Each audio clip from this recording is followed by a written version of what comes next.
ஒரு விஞ்ஞானி இருந்தார். அவர் பேர் என்னன்னா ஹோ, இதுதான் அவர் பேர். ஒரு ஊசியை கண்டுபிடிக்கணும், அதுக்காக அவர் ரொம்ப காலமா தலையை பிச்சுக்கிட்டு ஆராய்ச்சி பண்ணிட்டு இருந்தார். அது என்ன ஊசி தெரியுமா? இந்த தையல் மிஷின்ல இருக்குல்ல, அந்த ஊசி தான். அவருக்கு பிடிபடாம இருந்த விஷயம் என்னன்னா, அந்த ஊசியோட கூர்மையான பாகத்துல நூலை எப்படி கோக்கிறது, அது எப்படி சேர்க்கறது. அதுல மற்ற ஒரு பாகம் மிஷினுக்கு உள்ள போயிடுது. அதனால அந்த பாகத்துல சாதாரணமா மற்ற ஊசியில நாம செய்யறது மாதிரி நூலை கொண்டு போய் நுழைக்க முடியாது. அப்படியே நுழைச்சாலும் தைக்கிறது எப்படி, அது முடியாத காரியம். இதுதான் அவருக்கு இருந்த பிரச்சனை. ரொம்ப நாள் யோசனை பண்ணி பார்த்தார். தையல் மிஷின் ஊசியோட வடிவ அமைப்பு அவருக்கு புலப்படல. ராத்திரி பகலா அதே ஞாபகமா இருந்தார். ஒரு நாள் அவர் தூங்கிட்டு இருக்கிறார். அப்போ ஒரு கனவு வந்தது. எப்படின்னா, அந்த கனவுல அவரை ஒரு மலைஜாதி மக்கள் புடிச்சிட்டு போயிடுறாங்க. கொண்டுட்டு போய் ஒரு இடத்துல கட்டி போட்டுடுறாங்க. அந்த மலைஜாதி மக்களோட அரசன் ஒருத்தன் அவன் வர்றான். அவரை பார்த்து ஒரு உத்தரவு போடுறான். என்ன உத்தரவு தெரியுமா? பொழுது சாயறதுக்குள்ள நீ தையல் மிஷின் ஊசியை கண்டுபிடிக்கணும். அப்படி கண்டுபிடிக்கலன்னா உன் தலையை வெட்டி விடுவோம். இதுதான் அந்த அரசன் போட்ட கட்டளை. இவருக்கு என்ன பண்றதுன்னு ஒண்ணுமே புரியல. திருன்னு முழிக்கிறார். இந்த நேரத்துல அந்த மலை ஜாதியினர் அவரை சுத்தி சுத்தி பயங்கரமா முழிச்சுக்கிட்டு டான்ஸ் ஆடுறாங்க. தன்னை சுத்தி சுத்தி ஆடிக்கிட்டு வர்றவங்களை ரொம்ப பயத்தோட அவர் பாக்குறார். நேரம் ஆவ ஆவ தன்னோட இறுதி நேரம் நெருங்கிறத உணர்றார். ரொம்ப நெருக்கடியான நிலைமை. தன்னை சுத்தி ஆடுறவங்கள கவனிக்கிறார். அவங்க கைகள்ல ஈட்டி மாதிரி ஏதோ ஒரு ஆயுதம் வச்சிருக்கிறாங்க. அந்த ஆயுதத்தை இவர் கண்ணுக்கு நேரா கொண்டுகிட்டு வராங்க. அதை அவர் பாக்குறார். அந்த ஆயுதத்தின் கூரான முனையை இவர் கூர்ந்து கவனிக்கிறார். அந்த கூரான முனையில ஒரு சின்ன துவாரம் தெரியுது. உடனே அவருக்கு பளிச்சுன்னு ஒரு ஐடியா உதயமாகுது. இதைத்தானே இவ்வளவு காலமும் நான் தேடிக்கிட்டு இருந்தேன். கூரான முனையில ஒரு சின்ன துவாரத்தை போட்டுட்டா அது மூலமா நூலை செலுத்தி மறுமுனைய மிஷின்ல வச்சுடலாமே. தையல் மிஷின் ஊசி ரெடி அப்படின்னு நினைச்சார். திடீர்னு தூக்கம் கலைஞ்சது. உடனே தன்னுடைய தலைமாட்டில் இருந்த குறிப்பு ஏடுல இதை குறிச்சு வச்சுக்கிட்டார். அதுக்கப்புறமா அந்த ஊசியையும் அவர் செஞ்சு முடிச்சார். இது எப்படின்னு நீங்க நினைக்கலாம், ஆனா இது சாத்தியம்தான். முழிச்சுக்கிட்டு இருக்கிறப்போ நமக்கு ஏற்படுற சில பிரச்சனைகளுக்கு கனவுல விடை கிடைக்கிறது உண்டு. அப்படி பல பேருக்கு ஆயிருக்கு. உங்களையும் பல பேருக்கு இது மாதிரி அனுபவம் ஏற்பட்டிருக்கலாம். எந்த ஒரு செயலை பத்தி நினைக்கிறப்பவும் அந்த செயல் நம்ம நினைவுல ஒரு நல்ல வடிவம் பெறுது. ஒரு செயல் திட்டத்தை எந்த அளவுக்கு நாம நல்ல யோசனை செஞ்சு திட்டம் போடுறோமோ அந்த அளவுக்கு அதை சுலபமா செஞ்சு முடிக்க முடியும். அந்த விஞ்ஞானி நினைச்ச காரியம் அவர் எண்ணம் பூராவும் ஆக்கிரமிச்சது. அதனால அவர் நினைச்சது கனவுல உருவாகி அதுக்கு செயல் வடிவம் கிடைச்சிட்டுது. மனிதனோட உள் மனசுக்கு அவ்வளவு ஆற்றல் உண்டு அப்படின்னு சொல்றாங்க. தூக்கத்தை ஆக்கபூர்வமா உபயோகப்படுத்துறது எப்படி அப்படிங்கறத பத்தி எல்லாம் இப்ப நிறைய ஆராய்ச்சி பண்றாங்களாம். பயிற்சி எல்லாம் வேற கொடுக்குறாங்களாம். அதனால தூக்கத்தை பத்தி லேசா நினைச்சுடாதீங்க. நமக்கு வேண்டியப்பட்ட ஒருத்தர், அவருக்கு தூக்கத்துல நடக்கிற வியாதி, அதுக்காக மருந்து சாப்பிட்டுக்கிட்டு இருந்தார். ஒரு நாள் அவரை பார்த்து கேட்டோம், ஏங்க உங்க தூக்கத்துல நடக்கிற வியாதிக்கு மருந்து சாப்பிட்டீங்களே, ஏதாவது முன்னேற்றம், ஏதாவது இம்ப்ரூவ்மெண்ட் தெரியுதா அப்படின்னு கேட்டோம். தெரியுதுன்னார். எப்படின்னோம். அதுக்கு அவர் சொல்றாரு, முன்னாடி எல்லாம் தூக்கத்துல ஒரு 10 அடி தூரம் நடப்பேன், இப்போலாம் ஒரு 40 அடி வரைக்கும் நடக்கிறேன் அப்படின்னு. ஒருத்தர் இருந்தான், வாழ்க்கையில மகிழ்ச்சியா இருக்கணும்னு ஆசைப்பட்டான். அதுக்கு என்ன வழின்னு 4 பேருகிட்ட யோசனை கேட்டான். பணம் இருந்தா மகிழ்ச்சி தானா வரும், அதனால பணம் சம்பாதிக்கிற வழியை பாரு, அதுக்கப்புறம் நீ தேடிட்டு இருக்கிற மகிழ்ச்சி உன்னை தேடிட்டு வந்து சேரும்னாங்க. அப்படின்னா மகிழ்ச்சி இருக்கிற இடம் பணம் தான் அப்படின்னு அவன் முடிவு பண்ணிக்கிட்டான். அதை சேர்க்க ஆரம்பிச்சான். கொஞ்ச நாள்ல பெரிய ஆளாயிட்டான். செல்வம் நிறைய சேர்ந்து போச்சு. இப்பவும் அவனுக்கு மகிழ்ச்சி கிடைக்கல. மறுபடியும் நண்பர்கள் கிட்ட யோசனை கேட்டான். பணம் சேர்த்தா மட்டும் இன்பம் வந்துடாது, அதை செலவு பண்ணு, பணம் மூலமா இன்பத்தை தேடு, கிடைக்கும் அப்படின்னு யோசனை சொன்னாங்க. உடனே அந்த பணத்தை எடுத்துக்கிட்டு ஊர் பூரா சுத்தினான். வெளிநாடுகள்லாம் போனான், சுத்தி பார்த்தான். அப்புறம் அவனுக்கு விருப்பமானதையெல்லாம் வாங்கி சாப்பிட்டு பார்த்தான். மது, போதை பழக்கம், இப்படி எதுலயும் ஈடுபட்டு பார்த்தான். கல்யாணம் பண்ணிக்கிட்டான், குடும்பம் நடத்தினான். எப்படி இருந்தாலும் அவன் எதிர்பார்க்கிற மகிழ்ச்சி அவனுக்கு கிடைக்கல. அதனால மகிழ்ச்சிங்கிறது எங்க இருக்குங்கிற ரகசியத்தை அவனால கண்டுபிடிக்கவே முடியல. கடைசியா ஒரு பெரியவர்கிட்ட யோசனை கேட்டான். அவரு சொன்னார், இல்லறத்திலேயும் உனக்கு மகிழ்ச்சி கிடைக்கலன்னா உனக்கு துறவரத்துலதான் அது கிடைக்கும்னு நினைக்கிறேன். சரி, அதையும் தான் முயற்சி பண்ணி பாப்போமே அப்படின்னு அவன் முடிவு பண்ணிக்கிட்டான். துறவரம்னா சும்மாவா? எல்லாத்துக்கும் அவன் துணிஞ்சுட்டான். வீட்டுல இருந்த நகை, பணம், பவுனு, வைரம், வைடூரியம் எல்லாத்தையும் ஒரு மூட்டையா கட்டி எடுத்துக்கிட்டான். ஒரு யோகியை தேடிட்டு போனான். அவர் காலடியில கொண்டுட்டு போய் வச்சான். அவர் நிமிர்ந்து பார்த்தார். என்ன இதெல்லாம்னார். இதெல்லாம் இனிமே எனக்கு தேவையில்லைன்னா. சரி, அப்படின்னா உனக்கு என்னதான் தேவைன்னார். எனக்கு மகிழ்ச்சி தேவை, மன அமைதி தேவைன்னா. அந்த யோகி தன்னுடைய காலடியில் இருந்த மூட்டையை பிரிச்சு பார்த்தார். உள்ள தங்கம், வைரம், நகை, பணம் எல்லாம் இருக்கு. அவ்வளவுதான். அவசரமா அதை சுருட்டி எடுத்துக்கிட்டார். தலையில வச்சுட்டு ஒரே ஓட்டமா ஓட ஆரம்பிச்சுட்டார். இவனுக்கு அதிர்ச்சியா போட்டுது. அடடா, இந்த ஆளு போலி ஆசாமி போல இருக்க, ஏமாந்துட்டோமே அப்படின்னு நினைச்சான். வருத்தப்பட்டான். அந்த துக்கம் ஆத்திரமா மாறிச்சு. உடனே அந்த யோகியை துரத்த ஆரம்பிச்சான். அவரு ஒரே ஓட்டமா ஓடுறார். சந்து பூந்தெல்லாம் நுழைஞ்சு ஓடுறார். இவனும் விடாம துரத்துறான். கடைசியா அந்த யோகி மூச்சு இறக்க அவர் இடத்துல வந்து நின்னார். அது எந்த இடம்னா ஒரு புறப்பட்ட இடம். எங்க இருந்து ஓட ஆரம்பிச்சாரோ அங்கே வந்து நின்னார். துரத்திட்டு வந்தவனும் ஓடி வந்து நின்னான். இப்ப அந்த யோகி சொன்னார், என்னப்பா பயந்துட்டியா?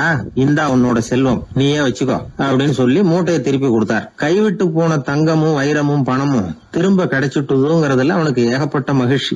இப்போ மறுபடியும் அந்த யோகி சொல்றார், நீ வர்றதுக்கு முன்னாடி கூட இந்த தங்கமும் வைரமும் உங்ககிட்டதான் இருந்தது. ஆனா அப்போ உனக்கு மகிழ்ச்சி இல்ல. இப்போ உங்ககிட்ட இருக்கிறதும் அதே தங்கமும் வைரமும் தான். ஆனா இப்போ உன் மனசுல மகிழ்ச்சி இருக்கு. இதுல இருந்து என்ன தெரியுது?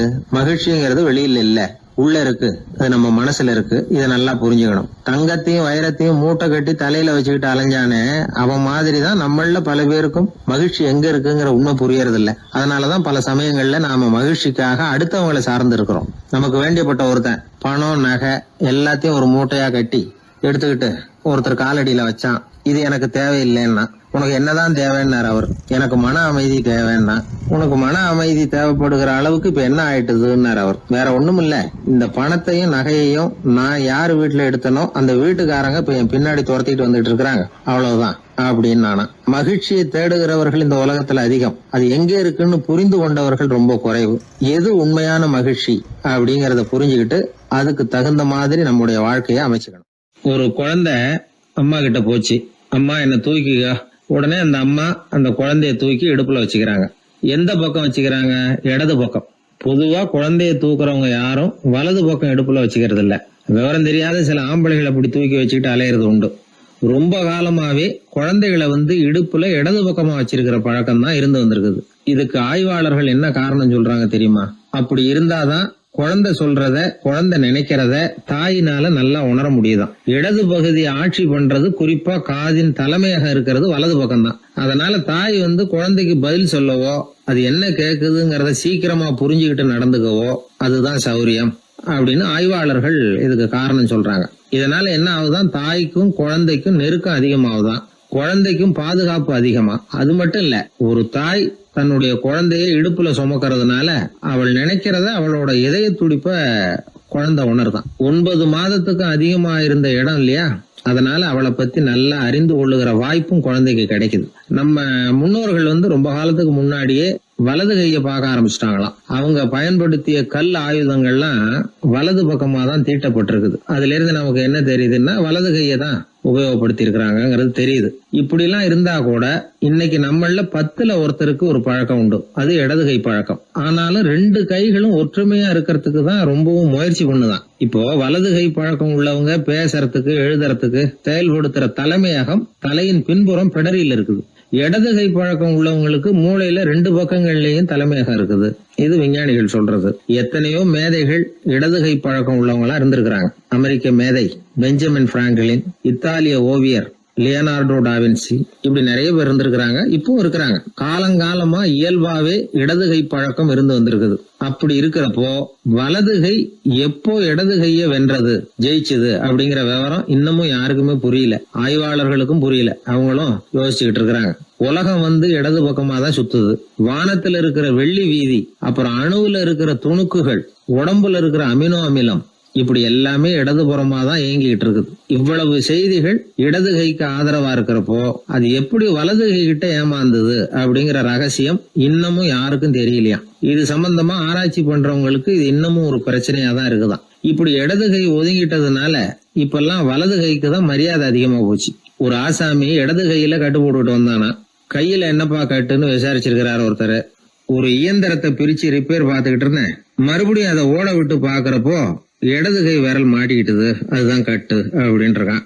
நல்ல வேளை வலது கை மாட்டியிருந்தா உன்னால சாப்பிட கூட கஷ்டமா போயிருக்குமே என்னார் அவர். இதுக்கு அவன் சொன்னானா, முதல்ல வலது கை தாங்க மாட்டிக்க இருந்தது, நான் தான் உடனே புத்திசாலித்தனமா அதை இழுத்துக்கிட்டு இடது கையை கொடுத்தேன் அப்படின்னு இருக்கான். இவன் எப்பேற்பட்ட புத்திசாலி பாருங்க. இந்த வலதுகை இடதுகைங்கிறத பத்தி அறிவியல் ஆராய்ச்சி ஒரு பக்கம் இருந்தாலும் கை சுத்தமா இருக்கணும், இது வாழ்க்கைக்கு முக்கியம். உண்மை, உழைப்பு, நேர்மை இதெல்லாம் இருந்தாதான் வாழ்க்கையில முன்னேற முடியும். அதனால இந்த இடதுகை பழக்கம் வலதுகை பழக்கம் எது எப்படி இருந்தாலும் அது ஒருத்தருடைய புத்திசாலித்தனத்தை பாதிக்கிறது இல்ல. அதனால வாழ்க்கையில முன்னேறதுக்கு இது ஒரு இடைஞ்சலா இருக்கிறது இல்ல. நாம நம்ம உடம்பையும் புரிஞ்சுக்குவோம், மனசையும் புரிஞ்சுக்குவோம். அப்படி புரிந்து கொண்டு வாழ்க்கையில முன்னேறுவோம். நாம யாரு, நம்ம தகுதி என்ன அப்படிங்கிற நினைப்பு எப்பவும் நமக்கு இருக்கணும். தகுதிக்கு மீறிய நினைப்பு தான் பல சமயங்களில் நம்மளை சிக்கலில் கொண்டு போய் விட்டுடுது. ஒரு பூனை இருந்து தான் அது தன்னை ஒரு பூனைன்னு தானே நினைக்கணும், அப்படி நினைக்கல. தன்னை ஒரு புலின்னு நினச்சிக்கிட்டு இருந்தது. தன்னை பற்றின தகுதிக்கு மீறிய நினைப்போடு அந்த பூனை அப்படியே நடந்து போய்கிட்டு இருந்ததுதான். அப்போது வழியில் ஒரு பெரிய யானை அது அமைதியாக நின்றுக்கிட்டு இருந்தது. இந்த யானை ரொம்ப பொறுமையாக நின்றுக்கிட்டு இருக்கிறது இந்த பூனைக்கு ஒரு மாதிரியாக தெரிஞ்சிருக்கு. ஏன்னா பொறுமையாக ஒருத்தர் இருந்தால் அவங்கக்கிட்ட போய் ஏதாவது வாலாட்டி பார்க்கலாம்னு ஒரு ஆசை வருதில்ல. அது மாதிரி பொறுமையாக நின்றுக்கிட்டு இருக்கிறது பூனைக்கு அதுக்கிட்ட போய் கொஞ்சம் வாலாட்டி பார்க்கலாமே அப்படின்னு ஒரு ஆசை. உலக இயல்பு தானே அது. இந்த பூனை ரொம்ப நல்ல புள்ள மாதிரி அந்த யானை இருக்கிற பக்கமாக போகுது. அந்த யானையை சுற்றி சுற்றி வருது, உத்து பார்க்குது, வாய் துருதுருக்குது, வம்பு வளர்க்க ஆரம்பிக்குது. அந்த யானைகிட்ட போய் என்ன கேட்குது தெரியுமா? எல்லாருக்கும் ஒரு பக்கம்தான் வால் இருக்கும், ஆனால் உனக்கு என்ன இப்படி 2 பக்கமும் வால் இருக்கிறது மாதிரி இருக்கே அப்படிங்குது. இது வேண்டாத வேலை தானே. இருந்தாலும் அந்த யானை பொறுமையாக பதில் சொல்லுது. அப்படி இல்லை, பின்னாடி இருக்கிறது தான் வால், முன்னாடி இருக்கிறது தும்பிக்கை அப்படிங்குது. அதோடு விட்டுற வேண்டியது தானே, விடலை இந்த பூனை. அது சரி, தும்பிக்கை ஏன் அப்படி உருண்டையாக பெரிய தூணு மாதிரி இருக்குது, அது என்னத்துக்கு அப்படிங்குது. இதுக்கும் அந்த யானை பொறுமையாக பதில் சொல்லுது. ஓ, அதை கேட்குறியா? ஊற்றில் தண்ணி இருக்கும்ல, அதை உறிஞ்சி குடிக்கிறதுக்காக அப்படி இருக்குது அது அப்படின்னுது. சரி, எல்லாருக்கும் பல்லு வாய்க்குள்ளே தானே இருக்கும், உனக்கு என்ன வெளியிலே இருக்குது, அதுவும் இல்லாமல் இவ்வளவு பெருசாக இவ்வளவு நீளமாக இருக்குது அப்படின்னு கேட்குது பூனை. இவ்வளவு கேள்விக்கும் பொறுமையாக பதில் சொல்லிகிட்டே வருது அந்த யானை. பல்லு ஏன் வெளியில் நீட்டிகிட்டு இருக்குன்னு கேட்குதுல்ல, அதுக்கு அது என்ன பதில் சொல்லுதுன்னா, அதுவா ஒரு புலி என்கிட்ட வாலாட்டுதுன்னு வச்சுக்கா, அந்த சமயத்தில் அதை தாக்கிறதுக்காக இது இப்படி இருக்குது அப்படின்னு சொல்லிச்சான். இதை கேட்டதும் பூனை உழுந்து உழுந்து சிரிக்க ஆரம்பிச்சுட்டு தான் அலட்சியமாக. ஏன் சிரிக்கிறேன்னு கேட்டிருக்கு. என்னமோ பாயறது மாதிரி பேசுறிய, மலை எங்கேயாவது பாயறது உண்டா? நீ கருப்பாக பெருசாக இருக்கிற மலை மாதிரி இருக்கிற, உன்னால் எப்படி பாய முடியும், அது முடியாத காரியம் அப்படின்னு சொல்லிவிட்டு மறுபடியும் சிரிக்குது அந்த பூனை.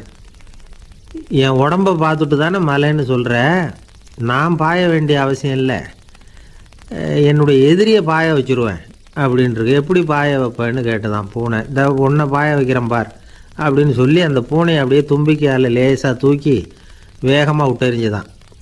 எங்கேயோ போய் தூரத்தில் பொத்துன்னு விழுந்தது அந்த பூனை. அப்பாடான்னு இடுப்பை பிடிச்சிக்கிட்டே எழுந்திரிச்சு நின்று பார்க்குது. தூரத்தில் அந்த யானை இன்னமும் பொறுமையாக ஆனால் கம்பீரமாக நின்றுக்கிட்டு இருக்குது. இப்போ தான் அந்த பூனைக்கு ஞானோதயம் பிறக்குதான். யானை பாய வேண்டிய அவசியம் இல்லை, அதுக்கு நீளமாக தும்பிக்கை இருக்குது அப்படிங்கிறத அது புரிஞ்சுக்கிட்டு தான். வலியாரிடம் வாயாடக்கூடாது அப்படிங்கிற பாடத்தை இந்த பூனை கற்றுக்கிட்டது.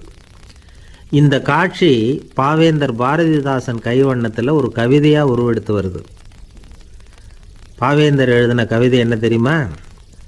2 பக்கமும் வாலா என்றது பூனை, எதிரிலே தும்பிக்கை என்றது யானை, உருண்ட துதிக்க ஏனோ என்றது பூனை, ஊற்று நீரை உறிஞ்ச என்றது யானை, திரண்டு நீண்ட பல் ஏன் என்றது பூனை, சீரும் புலியை தாக்க என்றது யானை, இருண்ட மலை பாயாதென்றது பூனை, எடுத்தெறிந்தது பூனையை போய் யானை.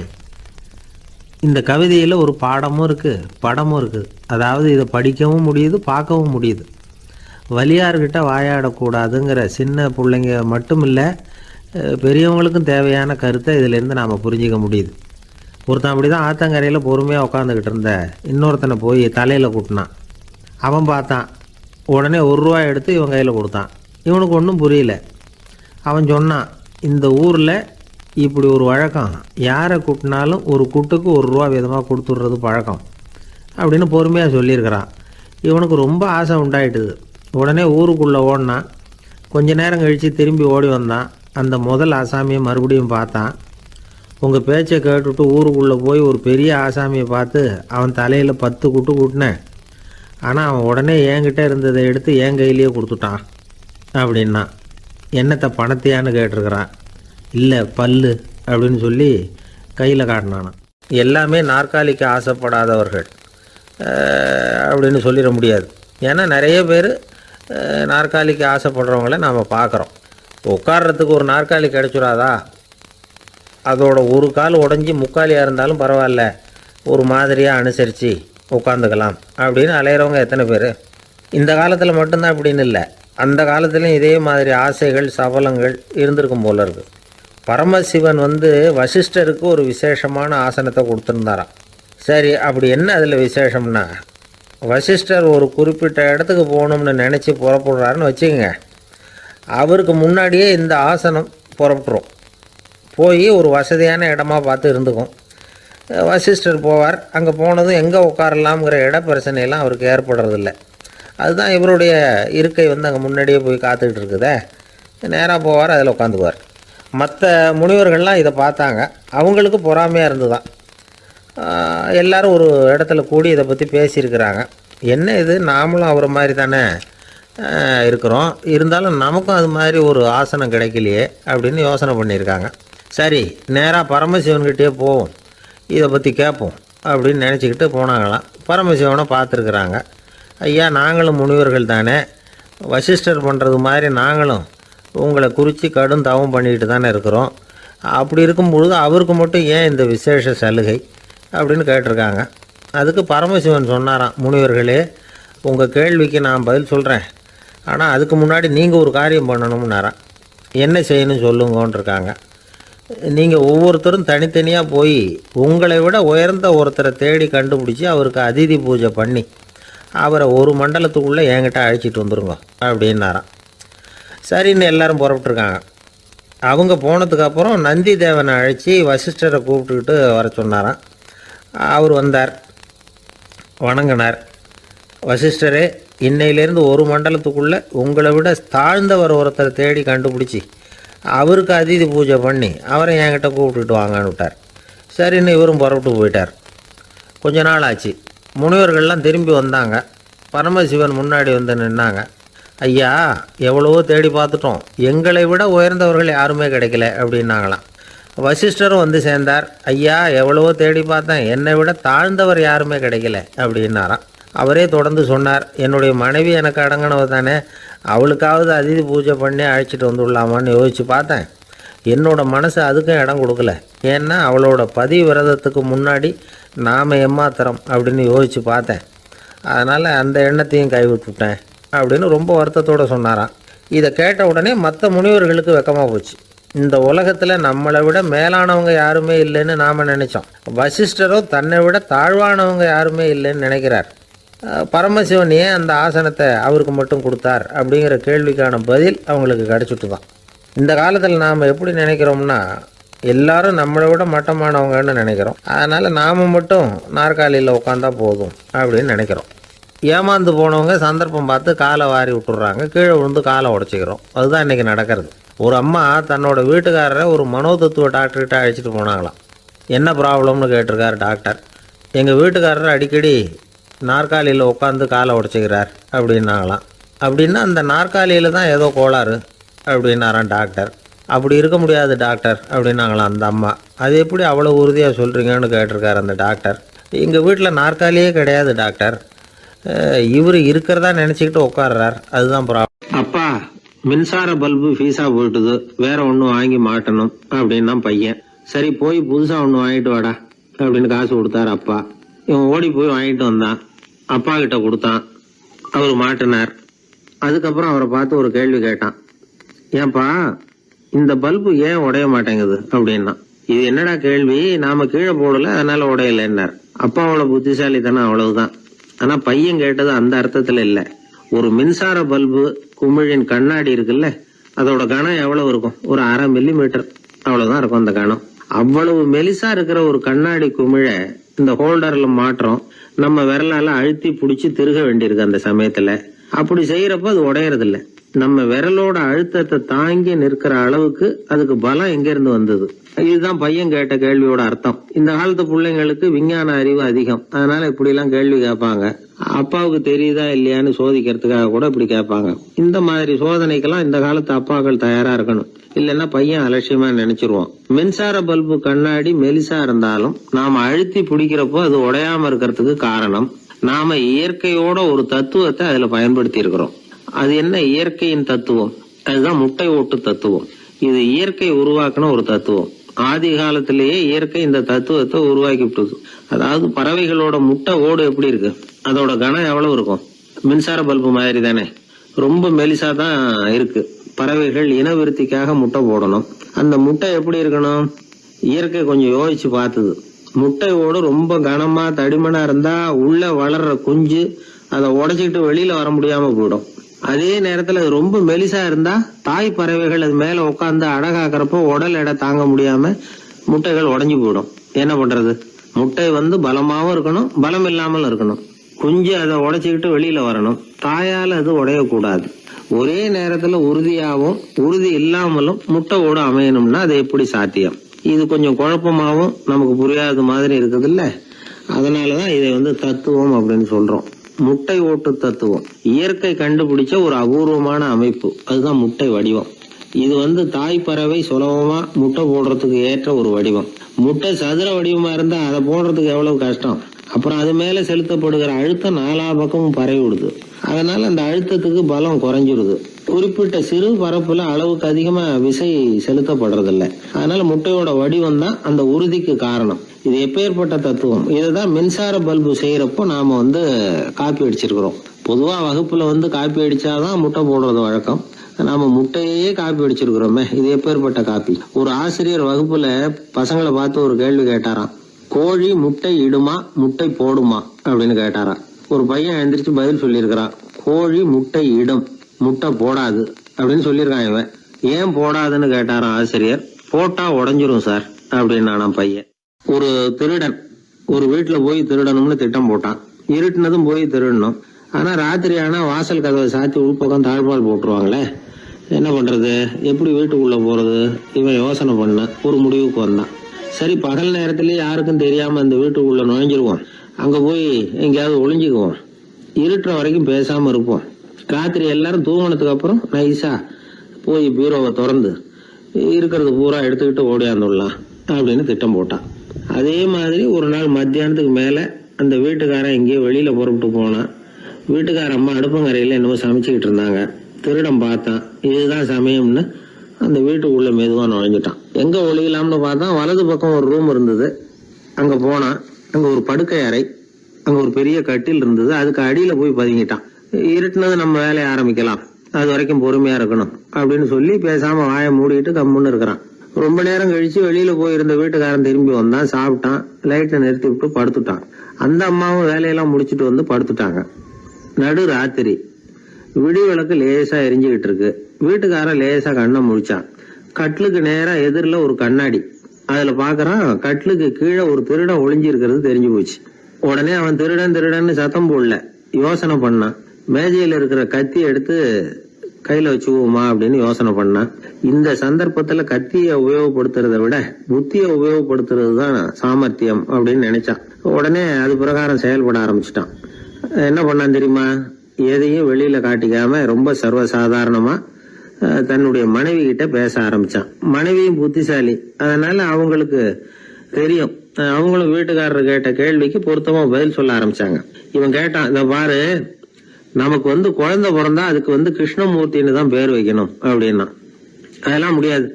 ஆம்பளை பிள்ளையா இருந்தா ஏகாம்பரம், பொம்பளை பிள்ளையா இருந்தா பங்கஜவல்லி, இதுதான் அவங்க மாமனார் மாமியார் பேர், அதான் வைக்கணும் அப்படின்னாங்க அந்த அம்மா. அதெல்லாம் முடியாது, நான் முடிவு பண்ணிவிட்டேன் கிருஷ்ணமூர்த்தின்னு கத்தனா அவன்.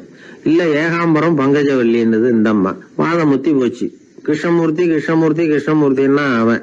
ஏகாம்பரம் பங்கஜவல்லி ஏகாம்பரம் பங்கஜவல்லின்னு இவங்க கத்துறாங்க. ஒரே சத்தமா போச்சு.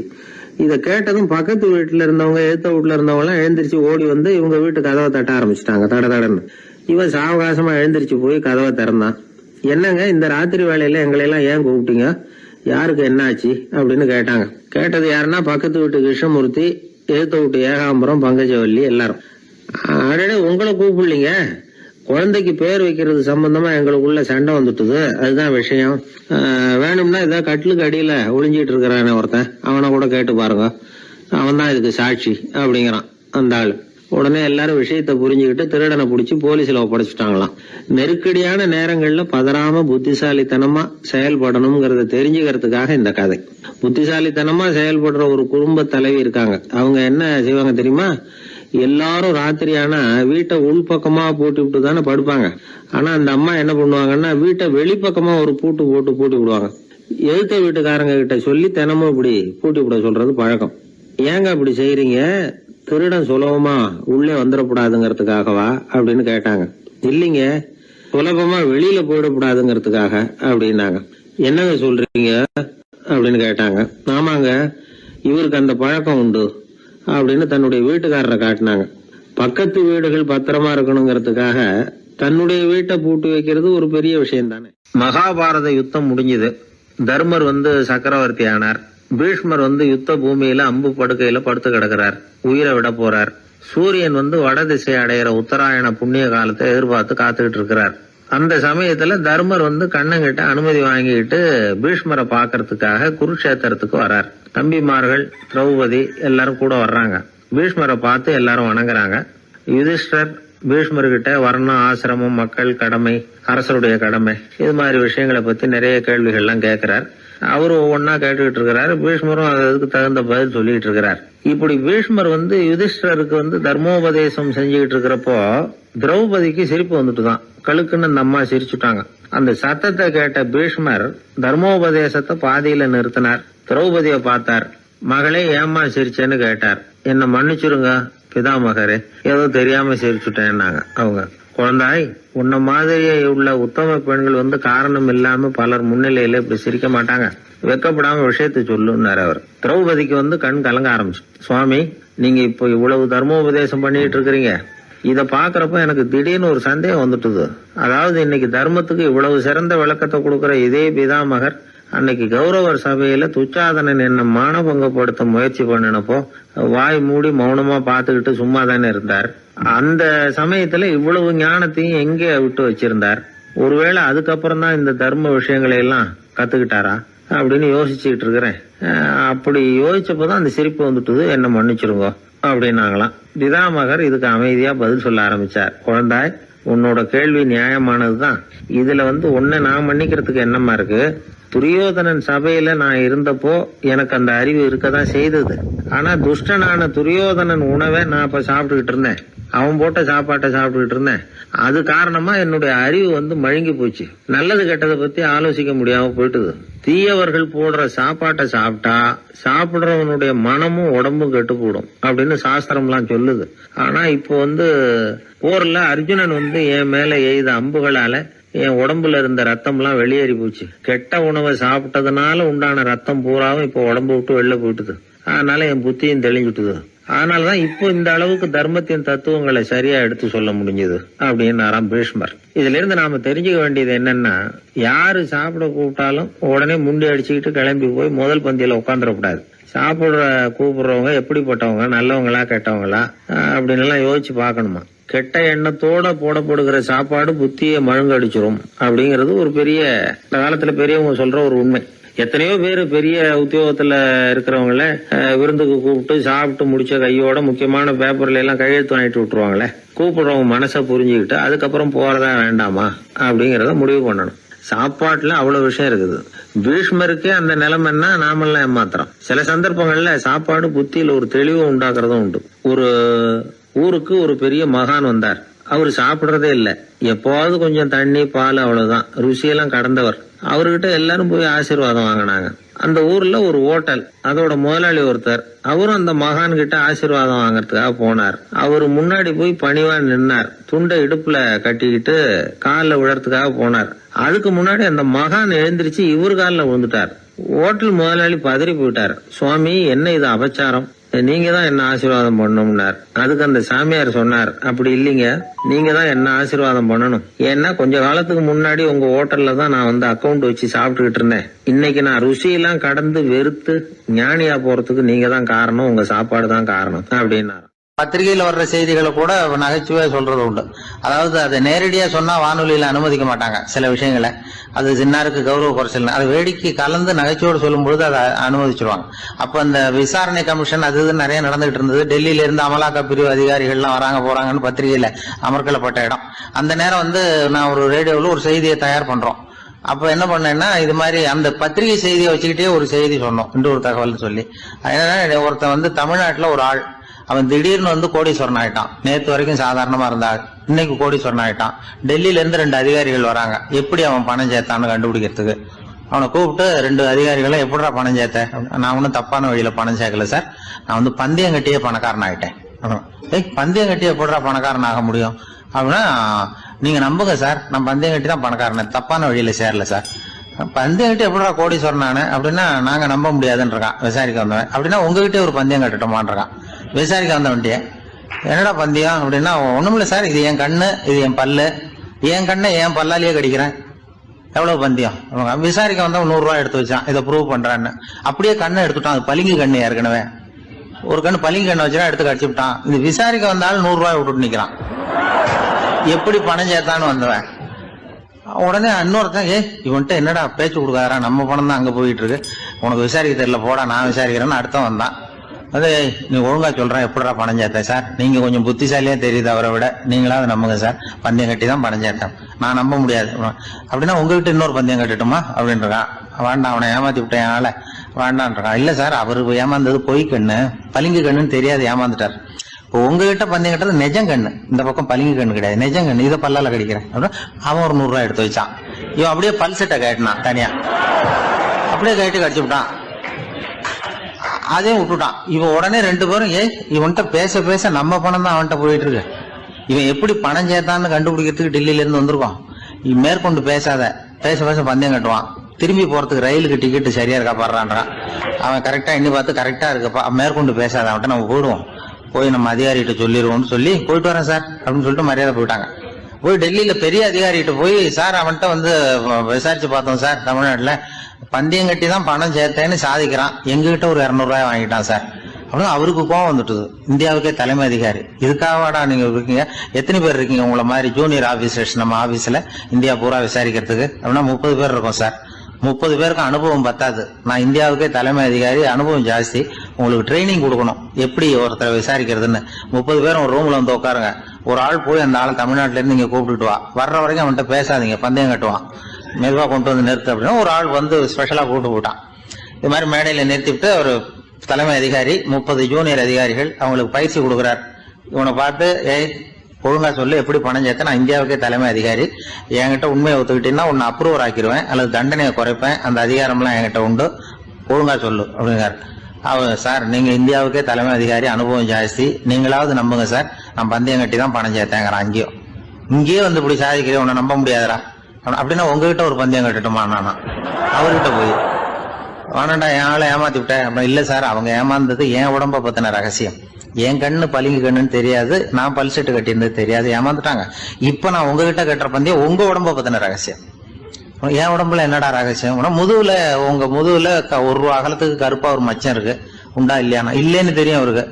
இல்லடா, நேத்து வரைக்கும் இல்ல சார், இப்ப இருக்குது மச்சம் அப்படின்னு. உடனே 100 ரூபாய் எடுத்து வச்சார் அவர் தலைமை அதிகாரி. ஒரு 100 ரூபாய் வச்சு சட்டையை கட்டி காட்டுறாரு, மச்சம் இல்ல. இவன் தோத்துட்டான், இங்கிருந்து போனவன். உடனே 200 ரூபாய் எடுத்து வச்சுக்கிட்டு, தோழர்களே இப்படிதான் ஒருத்தரை விசாரிக்கணும், என்கிட்ட இவன் ஏமாந்துட்டான் பாருங்க, துருவி துருவி விசாரிக்கிறதுன்னு சொல்றாங்களே இதுதான் அப்படின்னு விளக்கம் கொடுத்தாரு. அப்போ இவன் மெதுவா ஆரம்பிச்சானா, சார் இந்த பந்தயத்துல உங்களுக்கு 200 ரூபாய் லாபம், ஆனா இதே பந்தயத்துல எனக்கு 2900 ரூபாய் லாபம் சார் அப்படின்றான். என்னடா பண்ண அப்படின்னு கேட்டிருக்காரு. உங்களுக்கு தெரியாம இந்த 30 பேர்கிட்டையும் தனித்தனியா ஒரு பந்தயம் கட்டியிருக்கேன். 30 பேர்கிட்ட என்னடா பந்தயம் கட்டினேன்? ஒண்ணும் இல்ல சார், உங்க எல்லாரும் முன்னாடியும் உங்க மேலதிகாரியை சட்டையை கேட்ட வைக்கிறேன், உங்களுக்கு பந்தயம் கட்டினேன். போயிட்டு பூரா எனக்கு 2900 ரூபாய் லாபம். அவரு பார்த்தா அதிர்ச்சி ஆயிட்டாரு. தலைமை, சார் நீங்க போங்க சார் அப்படின்னு சொல்லி ஒரு ஆளை கொண்டு போய், சாரை கொண்டு போய் மரியாதையா பக்கத்து ரூம்ல விட்டுவாங்க, இனிமே அவர்கிட்ட யாரும் பேசாதீங்க வாங்கன்னு சொல்லிவிட்டு, அதுக்கப்புறம் தோழர்களே இவர் பேச ஆரம்பிச்சார். தோழர்களே, இனிமே யாரும் தமிழ்நாட்டு பக்கம் விசாரிக்க போகாதீங்க. நீங்க யாராவது போறதுன்னா மத்திய பிரதேசம், உத்தரப்பிரதேசம், இப்படி எத்தனையோ பிரதேசம் இருக்கு, போயிட்டு வாங்க. தமிழ்நாட்டு மட்டும் போகாதீங்க, ஏன்னா அங்க போனா நம்ம பணத்துக்கு ஆபத்து வந்துருது அப்படின்னு சொன்னாருன்னு இந்த கதையை ரேடியோவில் சொன்னேன். இந்த கதையை உண்மை சம்பவமா சொன்னா அனுமதிச்சிருக்க மாட்டாங்க. இந்த நகைச்சுவைக்கு உள்ள மரியாதை என்னன்னா, அது ஒரு கதை மாதிரி உண்டு பண்ணி இப்படி சொன்னதும், இதுல என்ன என்னுடைய விசேஷம்னா, இந்த ஸ்கிரிப்டை வாங்கிட்டு வர சொல்லி மந்திரியினுடைய பிஏ வந்தார். ஒரு மந்திரி அப்ப இருந்தவர், அவர் பிஏ அடிக்கடி வருவார். வந்து இந்த போன நேற்று முந்தா நாள் ரேடியோவில் சொன்ன அந்த இன்னொரு தகவல் காப்பி ஒன்று வாங்கிட்டு வா அப்படி இப்படின்னு கூப்பிடுவார். மேடையில பேசுறதுக்கு எங்களுக்கு தேவை, உபயோகப்படும்னு கேட்பார். அவரு இந்த நிகழ்ச்சி வந்தப்போ உடனே அன்னைக்கு வந்துட்டார் அந்த பிஏ. இன்னைக்கு காலையில சொன்னீங்களே சார், மந்திரி கேட்கிறாரு மேடையில பேசுறதுக்கு அப்படின்னு. நான் அப்பதான் ஆச்சரியப்பட்டேன். பாருங்க, இந்த நகைச்சுவைக்கு உள்ள மரியாதை. அவரே கேட்கிறார், சொல்லப்பட்டதே அவரை பத்தி தாங்கிறது தெரியாம அவரே எப்படி சொல்ல. அதுதான் சிரிப்புக்குள்ள மரியாதைங்கிறது. அது யாரை பத்தி சொல்றோமோ அவருக்கு தெரியாம கூட சொல்லலாம் அதை. அப்படி இது உண்மையில நடந்த சம்பவம். அந்த அமைச்சர் இப்ப இல்ல, உயிரோட எல்லாம் இப்ப இருந்து வாங்கிட்டு இருந்தார். கிராமத்துல ஒருத்தன் வந்து தன்னுடைய நகங்களை வெட்டிக்கிட்டு இருந்தான். வெட்டி முடிச்சதும் ஒரு வயசானவர் அவனை பார்த்து, அதெல்லாம் அடுத்தவன் கண்ணில் படுறது மாதிரி போட்டுறாதப்பா, ஆபத்துன்னார். என்ன ஆபத்துன்னு கேட்டான் இவன். எவனாவது பில்லி சூனியம் வைக்கிறவன் எடுத்துட்டு போயிட போறான் அப்படின்னாரு அவர். வேண்டாத ஒருத்தனுக்கு ஏதாவது கெடுதல் பண்ணணும்னா உடனே மந்திரவாதியை தேடி போறது உண்டு. மந்திரவாதி என்ன பண்ணுவாருன்னா, யாருக்கு சூன்யம் வைக்கணுமோ அவனோட காலடி மண்ணு, முடி, நகம் இதையெல்லாம் அவனுக்கு தெரியாம எடுத்துட்டு வா அப்படிம்பார். இது மட்டும் இல்ல, அழுக்கு துணி, பேரு, மனித உருவம் மாதிரி செய்யப்பட்ட பொம்மை, இதெல்லாம் கூட மந்திரவாதிகள் பயன்படுத்துறது உண்டு. இதெல்லாம் ஏமாத்து வேலை. மனிதனுடைய முடி, நகம் இதெல்லாம் வெட்ட வெட்ட வளருது இல்லையா, அதனால அதுக்குள்ள உயிர் இருக்கிறதாக ஆதி மனிதர்கள் நம்பி இருப்பாங்க. அதனால மனுஷங்கிட்ட இருந்து அதெல்லாம் பிரிக்கப்பட்ட பிறகும் கூட அதுகளுக்கும் அந்த மனுஷனுக்கும் தொடர்பு இருக்கிறதாக அவங்க நம்பினாங்க. அந்த நம்பிக்கை தொடர்ந்து வந்து அதோட விளைவாதான் இன்னைக்கு மந்திரவாதிகள் நகத்தையும் முடியையும் எடுக்கிறாங்க. அந்த நகத்துக்கும் முடிக்கும் ஒரு பாதிப்பு உண்டாக்குனா அது சம்பந்தப்பட்டவனுக்கு போய் சேரும் அப்படிங்கறது அவங்க நினைப்பு. அவ்வளவுதான் விஷயம். இது மாதிரி நம்பிக்கைகள் தான் இன்னைக்கு நகம், முடி இதையெல்லாம் மற்றவங்க கண்ணில் படும்படி போடக்கூடாது அப்படிங்கிற வழக்கத்தை உண்டாக்கி விட்டுது. ஒருத்தர் பேரு என்னன்னு கேட்டு தெரிஞ்சுட்டு போய் அந்த பேரை வச்சு அவனோட ராசி பலனை கணிச்சு அவனுக்கு ஏற்பட இருக்கிற கெட்ட நேரத்துல அவனுக்கு சூன்யம் வச்சா அது உடனே பலிக்கும் அப்படின்னு ஒரு நம்பிக்கை. அது மட்டும் இல்ல, சூன்ய தகட்டுல பேரை எழுதி புதைக்கிறதும் உண்டு. இதனாலதான் பெண்கள் வந்து கணவன் பேரை சொல்லாத பழக்கம் ஏற்பட்டுதான். அதாவது பேரை கேட்டுக்கிட்டு போய் ஏதாவது கெடுதல் பண்ணிவிட்டா என்ன பண்றது அப்படிங்கிற பயம். அப்படி ஆரம்பிச்ச பழக்கம்தான் இன்னைக்கு ஏதோ மரியாதைக்காக கணவன் பேரை வந்து பிறர் முன்னிலையில சொல்றது இல்ல அப்படிங்கறது மாதிரி ஆயிட்டுது. மந்திரவாதிகள் நம்ம ஊர்ல மட்டும்தான் இருக்கிறாங்கன்னு நினைக்காதீங்க, உலகம் பூரா உண்டு. பிசி தீவில் வாழக்கூடிய மக்கள் என்ன செய்வாங்களாம் தெரியுமா? இது மாதிரி மாந்திரீகம், செய்வன, பில்லி, சூனியம் இதெல்லாம் தங்களை பாதிக்காம இருக்கிறதுக்காக வீட்டை சுத்தி அகழி வெட்டி அதுல தண்ணீரை வந்து நிரப்பி வச்சிருவாங்களாம். ஆஸ்திரேலியாவில் இருக்கக்கூடிய பழங்குடி மக்கள் கிட்ட ஒரு பழக்கம், ஏதாவது பழங்கள் சாப்பிட்டா அதோட விதைய தண்ணீர்லயோ அல்லது ஆத்துலயோ போட்டுருவாங்களாம். வெளியில போட்டுட்டா அதை எடுத்து செய்வினைக்கு பயன்படுத்திடுவாங்க அப்படிங்கிற பயம். இது மாதிரி உலகம் பூராவும் செய்வினையின் மூலம் அடுத்தவங்களுக்கு பாதிப்பை உண்டு பண்ண முடியும் அப்படிங்கிற நம்பிக்கை இருக்கத்தான் செய்யுது. பொதுவா எல்லா ஊர்லயுமே நகம், முடி, காலடி மண்ணு, மனித உருவ பொம்மை இததான் மந்திரவாதிகள் பயன்படுத்துறாங்களாம். இந்த பில்லி, சூனியம், செய்வினை இதுல இருக்கிற உண்மை என்ன தெரியுமா? நகமோ முடியோ எதையும் செய்யறது இல்ல, சம்பந்தப்பட்டவனுக்கு ஏற்படுற பயம் இருக்கு பாருங்க, அதுதான் பாதிக்கும். இது மனநிலையை பொறுத்த விஷயம், வேற விஞ்ஞான ரீதியான பாதிப்பு இதுல வந்து எதுவும் கிடையாது. நம்ம ஊர்ல ஏற்பட்ட பகுத்தறிவு சிந்தனைகள், மூட நம்பிக்கைகளை எவ்வளவோ குறைச்சிருக்குது. இருந்தாலும் ஏமாந்து போறவங்க இன்னமும் இருந்துகிட்டு தான் இருக்கிறாங்க. இந்த காலத்துல சின்ன குழந்தைகளை கூட ஏமாத்துறது கஷ்டம். ஒரு குழந்தை கேட்டுதான், ஏன்பா பிரார்த்தனை பண்ணுனா நமக்கு எல்லாம் கிடைக்குமா அப்படின்னு தான். ஓ கிடைக்குமே அப்படின்னாராம் அப்பா. நீ வச்சிருக்கிறிய பேனா அது கூட கிடைக்குமா அப்படின்னு கேட்டுதான் குழந்தை. ஓ கிடைக்கும் அப்படின்னாராம். அப்படின்னா நீ வச்சிருக்கிற பேனாவை என்கிட்ட கொடுத்துரு, அதுக்கப்புறம் நீ பிரார்த்தனை பண்ணி வேற ஒரு பேனாவை வாங்கிக்கோ அப்படின்னு தான் அந்த சின்ன குழந்தை. ஒரு ராஜா இருந்தார். அவர் ஒரு பெரிய கோயில் கட்டினார். பல ஊர்கள்ல இருந்து சிற்பிகள்லாம் கொண்டுகிட்டு வந்தார். அழகழகா சிற்பங்களை செய்ய சொன்னார். ஊர்ல உள்ள ஜனங்களும் கோயில் கட்டுறதுக்கு அவங்களால முடிஞ்ச உதவியை செஞ்சாங்க. ராத்திரி பகலா வேலை நடக்குது. கோயில் கொஞ்சம் கொஞ்சமா வசந்துகிட்டே வந்துட்டுது. அந்த ஊர்ல ஒரு வயசான அம்மா இருந்தாங்க, ரொம்ப ஏழை. அவங்களுக்கு மனசுக்குள்ள ஒரு உறுத்தல், இந்த ஊர்ல எல்லாரும் இந்த கோவில் கட்டுறதுக்கு அவங்களால முடிஞ்ச உதவியை பண்ணிட்டு இருக்கிறாங்க, நம்மளால ஒன்றும் பண்ண முடியலையே அப்படின்னு நினைச்சு கவலைப்பட்டாங்க. அவங்களுக்கு மனசு கேட்கல, ஏதாவது செய்யணும் நம்மளால முடிஞ்சது அப்படின்னு யோசனை பண்ணாங்க. நல்ல வெயில் நேரத்துல சிற்பிகள்லாம் ரொம்ப சிரமப்பட்டு சிலை வடிச்சுக்கிட்டு இருக்கிறாங்கல்ல, அவங்களுக்கு அந்த நேரம் தாகம் எடுக்குமே, அதனால சிரமப்பட்டு ஒரு குடத்துல தண்ணியை எடுத்துக்கிட்டு அதை இடுப்புல வச்சுக்கிட்டு மெதுவா கொண்டுகிட்டு அங்க போறது அப்படின்னு முடிவு பண்ணிட்டு அந்த அம்மா போச்சு.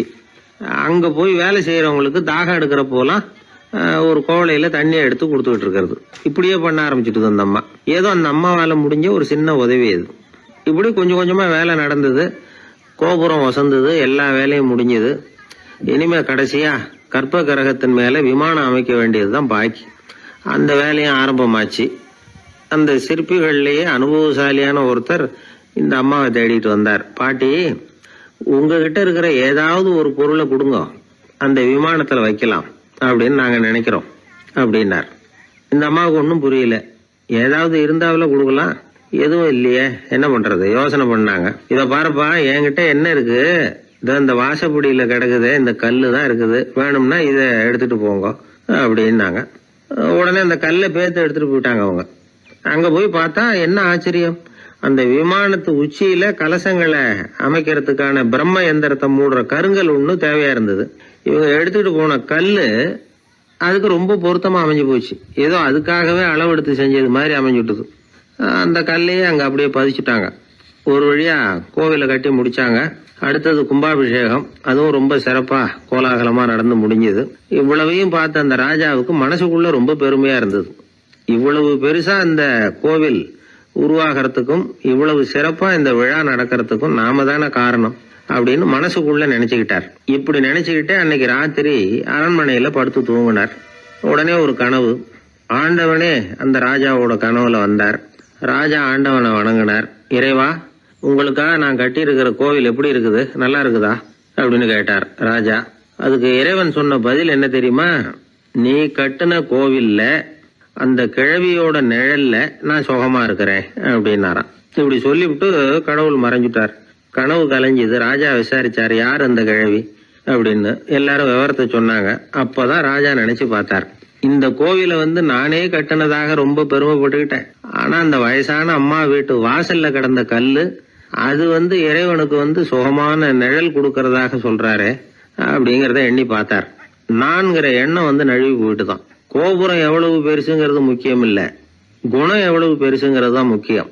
அந்த வயசான அம்மா நம்ம நாட்டுல வாழறது தான் நமக்கு உண்மையான பெருமை அப்படின்னு நினைச்சாராம் ராஜா. இந்த காலத்திலயும் ஒரு ஊர்ல ஒரு கோவில் கட்டினாங்க. எல்லா ஜனங்களும் அவங்களால முடிஞ்சதை செஞ்சாங்க. நம்மால ஒருத்தன் அந்த திருப்பணி குழு தலைவரை போய் பார்த்தான். நான் ஏதாவது ஒத்துழைக்கணுமா ஐயா அப்படின்னு ரொம்ப பணிவா கேட்டான். திருப்பணி குழு தலைவர் சொன்னார், இத பாருப்பா, இந்த கோவில் கட்டி முடிக்கிற வரைக்கும் உன்னுடைய ஒத்துழைப்பு எதுவும் தேவையில்லை. கட்டி முடிச்சு கும்பாபிஷேகம் ஆனதுக்கு அப்புறம் தான் உன்னுடைய ஒத்துழைப்பு ரொம்ப அவசியம் அப்படின்னார். அதுக்கப்புறம் நான் என்ன செய்யணும் சொல்லுங்கன்னா, இவன் இந்த சாமி சிலையை நீ திருடிட்டு போகாம இருக்கணும், அவ்வளவுதான் அப்படின்னாராம் அவர். ஆங்கிலேய ஆட்சி இந்தியாவில் நடந்துகிட்டு இருந்த காலம். மூதறிஞர் ராஜாஜி சேலத்துல வழக்கறிஞரா தொழில் நடத்திட்டு இருக்கிறார். அவர் ஒரு சமயம் தன்கிட்ட வேலை செஞ்சுக்கிட்டு இருந்த பணியாளர் ஒருத்தரை கூப்பிட்டார். இத பாருப்பா, இந்த அஞ்சல் தலைய இந்த தபால் கவர்ல ஒட்டிட்டு வா அப்படின்னு சொன்னாராம். அந்த ஆள் உடனே அந்த கவரையும் ஸ்டாம்பையும் வாங்கிட்டு போனார். பசை தடவி ஸ்டாம்பை கவர்ல ஒட்டினார். திருப்பி கொண்டுகிட்டு ராஜாஜி கிட்ட கொடுத்தார். இவர் அதை வாங்கி பார்த்தார். உடனே சிரிக்க ஆரம்பிச்சுட்டாராம். அவரால் சிரிப்பை அடக்க முடியல. அந்த பணியாளரை பார்த்து, ஏன்பா, நாங்க எல்லாரும் எவ்வளவோ பாடுபட்டு முயற்சி பண்ணி போராடிட்டு வர்றோம், ஆனா எங்களால முடியல, எங்களால முடியாத அந்த காரியத்தை நீ ஒரு நிமிஷத்துல செஞ்சுட்டியே அப்படின்னு சொல்லிவிட்டு மறுபடியும் சிரிச்சாராம். பணியாளருக்கு உடனடியா ஒன்னும் புரியல. என்னன்னு பார்த்தார். அப்புறம் ராஜாஜி சொன்னாராம், ஆமாப்பா, நீ ஒரு நிமிஷத்துல பிரிட்டிஷ் மன்னரை கவுத்துட்டியே அப்படின்னாராம். அப்புறம் தான் விவரம் புரிஞ்சிருக்குது. அந்த பணியாளர் மன்னர் உருவம் இருந்த அந்த தபால் தலைய அந்த கவர்ல தலைகீழா ஒட்டி வச்சிருக்கிறார். அதை பார்த்துட்டு தான் ராஜாஜி அப்படி சொன்னாராம். இந்த நகைச்சுவை உணர்வு அவருக்கு இயல்பாவே இருந்தது. சேலத்துல வெங்கட சுப்பையர் அப்படின்னு சொல்லி ஒரு பிரபலமான வக்கீல், அவரும் ராஜாஜியும் ஒரு ஊர்ல பொதுக்கூட்டத்தை முடிச்சுக்கிட்டு திரும்பி ரயில்ல சென்னைக்கு வந்துகிட்டு இருக்கிறாங்க. ராத்திரி நேரம். வெங்கட சுப்பையர் ஜன்னல் ஓரமா உட்காந்து பயணம் பண்ணிட்டு இருக்கிறார். திடீர்னு ஒரு இடத்துல அவரோட கை கடிகாரம் நழுவி ஜன்னல் வழியா வெளியில வந்துட்டுதான். அவர் உயிருக்குயிரா பாதுகாத்து வச்சிருந்த வாட்ச் அது. ஏன் தெரியுமா? அவர் வக்கீல் ஆகிறதுக்கு முன்னாடி சென்னை கிறித்துவ கல்லூரியில பணியாற்றிக்கிட்டு இருந்தார். பணி முடிஞ்சு விலகிறப்போ அவர்கிட்ட படிச்ச மாணவர்கள்லாம் அன்புக்கு அடையாளமா ரொம்ப பிரியமா கொடுத்த கை கடிகாரம் அது. அப்பேற்பட்ட அன்பு பரிசை திடீர்னு இழந்து விடுறதுக்கு யாருக்குதான் மனசு வரும்? ஐயோ, வாட்சி வெளியில விழுந்துட்டுதே அப்படின்னு பதட்டத்தோட சத்தம் போட ஆரம்பிச்சாராம். ராஜாஜி பக்கத்துலதான் உட்கார்ந்து இருக்கிறார். இருந்தாலும் இதை கேட்டுட்டு பதட்டப்படல, பதில் எதுவும் சொல்லல. அவர் பாட்டுக்கு என்னத்தையோ 1, 2, 3ன்னு எண்ணிட்டே வந்தாராம். வெங்கட சுப்பையர் ரொம்ப வேதனைப்பட்டிருக்கார்.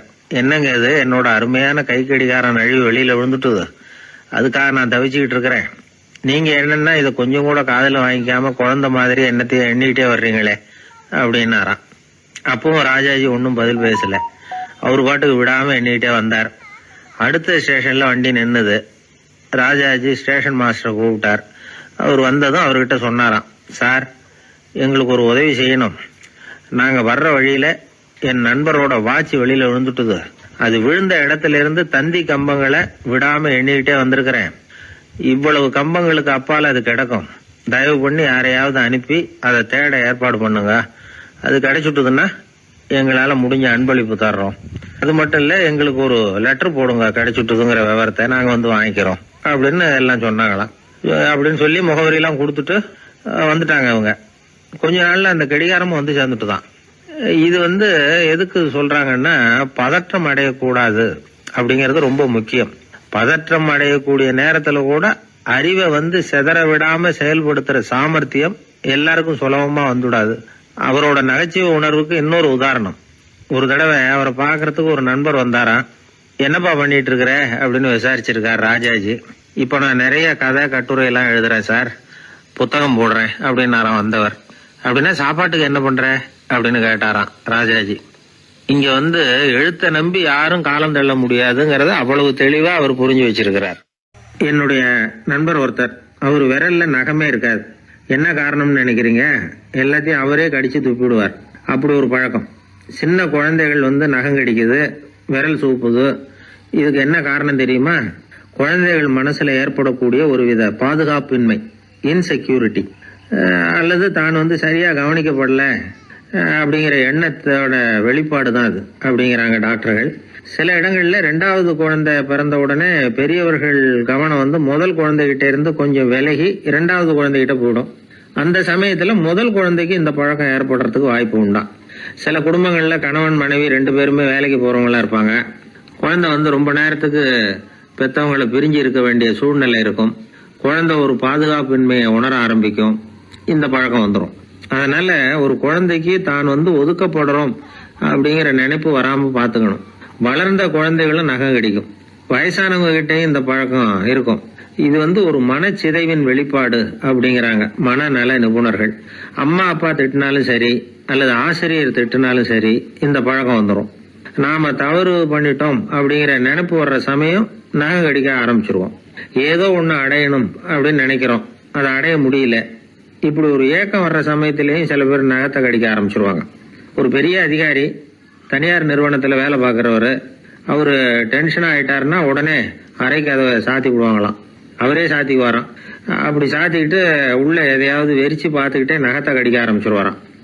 இந்த பழக்கம் உலகம் பூரா உண்டு. நகம் கடிக்கிறவங்களை அந்த பழக்கத்திலிருந்து மீட்கிறதுக்கு என்ன வழி அப்படின்னு லண்டன்ல உள்ள அழகியல் நிபுணர்கள் யோசனை பண்ணி பார்த்திருக்கிறாங்க. சில ஆய்வுகள் பண்ணி பார்த்தாங்களாம். அவங்க என்ன பண்ணாங்க தெரியுமா? நகம் கடிக்கிற பழக்கம் உள்ளவங்களை எல்லாம் தேடி பிடிச்சாங்க. அவங்களையெல்லாம் 3 பிரிவா பிரிச்சுக்கிட்டாங்க. ஒரு பிரிவு கிட்ட என்ன சொன்னாங்கன்னா, உங்களுக்கு நகத்தை கடிக்கணுங்கிற நினைப்பு வர்றப்போவெல்லாம் டைரி எழுத ஆரம்பிச்சிருங்க அப்படின்னாங்களாம்.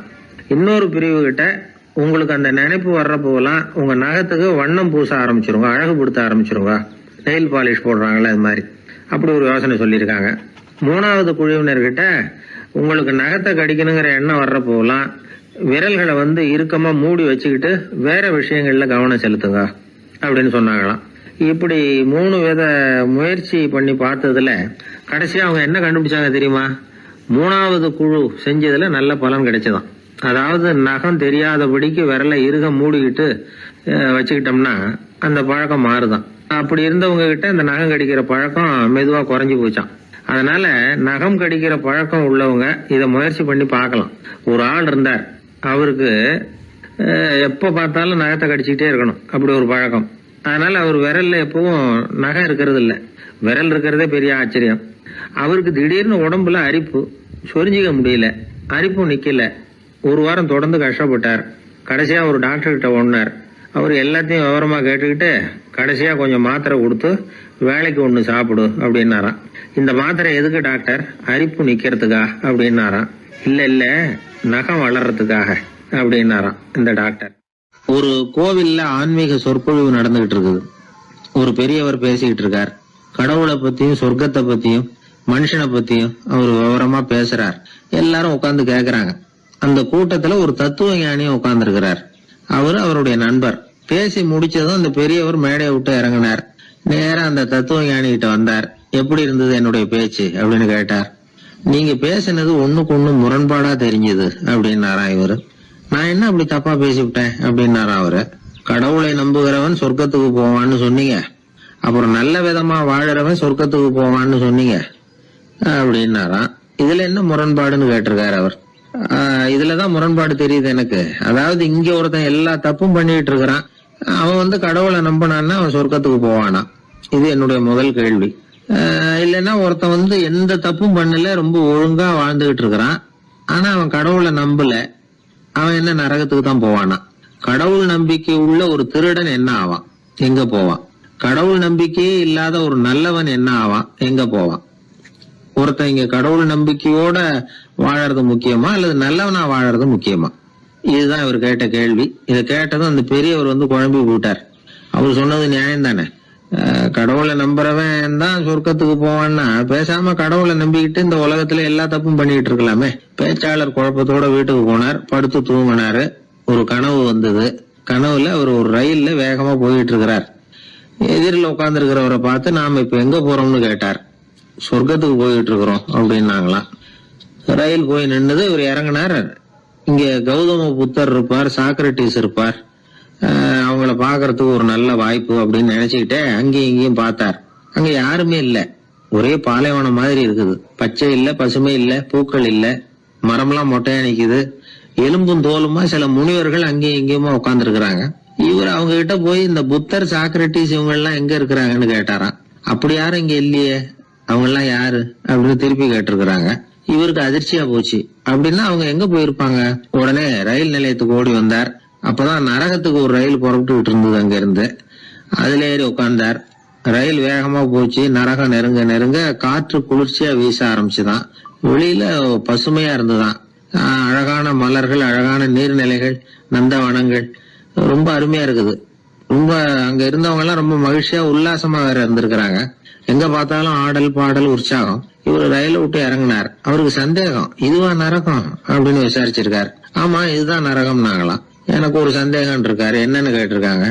கௌதம புத்தரும் சாக்ரட்டிஸும் லாவோஸும் இவங்க மாதிரி இன்னும் பல பேரும் கடவுள் நம்பிக்கை இல்லாதவங்க, அவங்க எல்லாம் இங்க இருக்கிறாங்களா அப்படிங்கறதுதான் என்னுடைய சந்தேகம் அப்படின்னாராம். இப்ப அவங்க சொல்லியிருக்கிறாங்க, இப்ப நீங்க பாக்குறீங்களே பசுமையும் பச்சை பயிர்களும் ஆடல் பாடல்களும் அழகிய மலர்களும், இது எல்லாமே கௌதம புத்தரும் சாக்ரட்டிஸும் அது மாதிரி மகான்களும் இங்க வர ஆரம்பிச்ச பிறகுதான் உண்டாக ஆரம்பிச்சது. இந்த பிரதேசத்தை அவங்க வந்து அப்படியே மாத்திவிட்டாங்க.